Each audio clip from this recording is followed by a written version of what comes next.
తెలంగాణ రాష్ట్రంలో నైరుతి రుతుపవనాలు గద్వాల జిల్లాలో జూన్ 4వ తారీఖున ప్రవేశించాయి. ఆ తర్వాత 23వ తారీఖున రాష్ట్రమంతటా విస్తరించాయి. అయినా కూడా తక్కువ వర్షపాతం నమోదు కావడం జరిగింది. ఈ సమయంలో రైతులు ఈ వర్షానికి అనుకూలంగా ఏ పంటలు వేసుకుంటే సరిగా ఉంటుందనేది తెలుసుకోవాలి. ఈ సంవత్సరం ఎల్నినో కారణంగా దేశంలో వాతావరణము చాలా మార్పు చెందుతున్నది. ఇందులో మనకు వర్షపాతం చాలా తక్కువగా నమోదయ్యే అవకాశం ఉందని చెప్పి భారత వాతావరణ శాఖ తెలియజేసింది. అలాగే సంభావ్యత ప్రకారం చూసుకున్నట్లయితే 60% డెఫిసిట్ వచ్చే అవకాశం ఉంది. కాబట్టి ఆగస్టు మరియు సెప్టెంబర్ మాసంలో వర్షాలు ఇంకా తక్కువగా ఉండే అవకాశం ఉందని చెప్పి భారత వాతావరణ విభాగం తెలియజేసింది.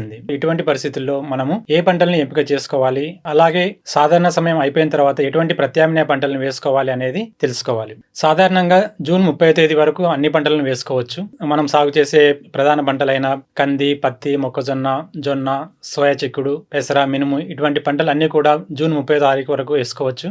జూన్ 30వ తేదీ తర్వాత జొన్న పంటను వేయరాదు. జూలై నెలలో జొన్న పంటను వేసినట్లయితే షూట్ ఫ్లై అనే పురుగు రావడం ఆశించి ఎక్కువగా నష్టం కలిగజేస్తుంది. కాబట్టి జొన్న పంటను జూన్ 30 తర్వాత అంటే జూలై మాసంలో జొన్న పంట వేయకూడదు. జూలై 15 వరకు అన్ని పంటలు వేసుకోవచ్చు జొన్న కాకుండా. జూలై 20 వరకు పత్తి పంటను వేయొచ్చు. జూలై 20 తర్వాత పత్తి పంటను వేయడం మంచిది కాదు, దిగుబడులు తగ్గిపోతాయి. అదే విధంగా సోయా చిక్కుడు పంటను జూలై 15 వరకు విత్తనం వేసుకోవచ్చు. జూలై 15 తర్వాత సాధారణంగా అన్ని పంటలు మనకు విత్తనం వేయడానికి అనుకూలం కాదు. కాబట్టి కొన్ని పంటలను మాత్రమే ఆ సమయంలో మంచి దిగుబడులు ఇవ్వడానికి అవకాశం ఉంటుంది. కంది, ఆముదము మరియు సజ్జ పంటలను జూలై 30వ తేదీ వరకు వేసుకోవచ్చు.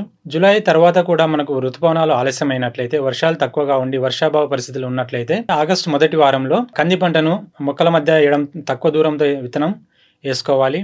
అలాగే కందితో పాటు ఆముదము లేదా కొన్ని జిల్లాల్లో ఎక్కడైతే నువ్వులు సాగు చేస్తారో నువ్వులు సాగు చేసే ప్రాంతాల్లో నువ్వుల పంటను వేసుకోవచ్చు ఆగస్టు 15 వరకు. ఆగస్టు మాసంలో విత్తనాలు వేయని రైతులు ఎవరైనా ఉంటే కంది, ఆముదము లేదా నువ్వులు ఈ 3 పంటలను వేసుకోవచ్చు. వీటితో పాటుగా అలసందలు, ఉలవలు మొదలైన పంటలను కూడా వేసుకోవచ్చు. సాధారణంగా మనకు ఈ వర్షాకాలంలో తక్కువ వర్షాలు కురిసే సూచనలు ఉన్నందున వర్షాభావ పరిస్థితులు ఎక్కువగా ఉంటాయి.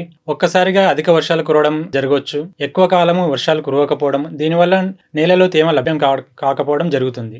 దీనిని నేలలో లభ్యం శాతం పెంచాలి అంటే తరచుగా అంతర్కృషి చేసుకోవాలి. సాళ్ల మధ్యన అంతర్కృషి చేయడం వల్ల ఏవైతే కలుపు మొక్కలు ఉంటాయో కలుపు మొక్కలు నివారించబడతాయి. అదేవిధంగా నేలలో ఉండే తేమ కూడా సంరక్షించబడి ఆ మొక్కకు ఆ నేలలో ఉండే తేమ లభ్యమవుతుంది. అదేవిధంగా శాఖీయ దశలో గాని ప్రత్యుత్పత్తి దశలో గాని బెట్ట పరిస్థితులు ఏర్పడినట్లయితే ఆ సమయంలో వర్షాలు తక్కువగా ఉండి నేలలో తేమ శాతం తక్కువగా ఉన్నప్పుడు మొక్కలు ఒడిలిపోయే అవకాశం ఉంటుంది. మరియు నేలలో ఉండే పోషకాలను మొక్క తీసుకోలేదు. కాబట్టి అటువంటి సమయంలో పైపాటుగా పిచికారీ చేసుకోవాలి. అంటే యూరియా 2% యూరియా ద్రావణం గాని లేదా 1% పొటాషియం నైట్రేట్ ద్రావణం గాని వారం రోజుల వ్యవధిలో 2 సార్లు పిచికారీ చేసినట్లయితే మొక్కలు పోషకాలను ఆకుల ద్వారా తీసుకొని మళ్ళీ ఆరోగ్యంగా ఉండి తర్వాత మళ్ళీ వర్షం కురిసినప్పుడు ఆ నేలలో ఉండే తేమను తీసుకోవడానికి పెరుగుదల బాగా ఉండి మంచి దిగుబడి ఇవ్వడానికి అవకాశం ఉంటుంది. కాబట్టి రైతులు ఈ బెట్ట పరిస్థితుల్లో పాటించవలసిన ముఖ్య విషయం ఏంటంటే, ఒకటి తరచుగా అంతర్కృషి చేయాలి. బెట్ట పరిస్థితులు మరీ ఎక్కువగా రోజులు ఉన్నప్పుడు పైపాటుగా పిచికారీ చేయాలి. 2% యూరియా ద్రావణము లేదా 1% పొటాషియం నైట్రేట్ ద్రావణంను 10 రోజుల వ్యవధిలో 2 సార్లు పిచికారీ చేసుకుని పంటను రక్షించుకోవాలను. విత్తనం వేసే సమయంలో ఆముదం గాని, కంది, పత్తి, ఈ సోయా చిక్కుడు ఈ మొదలైన పంటలన్నీ వర్షాధార పంటలను ఎత్తైన మడులు, కాలువల పద్ధతిలో అంటే broad bed and furrow method అంటాము. ఇంకొకటి రిడ్జ్ అండ్ ఫర్రో, బోదెలు మరియు కాలువలు పద్ధతిలో ఈ పంటలను విత్తుకోవడం వల్ల నేలలో ఉండే తేమ సంరక్షించబడుతుంది. అలాగే వర్షం పడ్డప్పుడు ఆ వర్షపు నీళ్ళన్నీ కూడా అక్కడే ఇంకిపోయి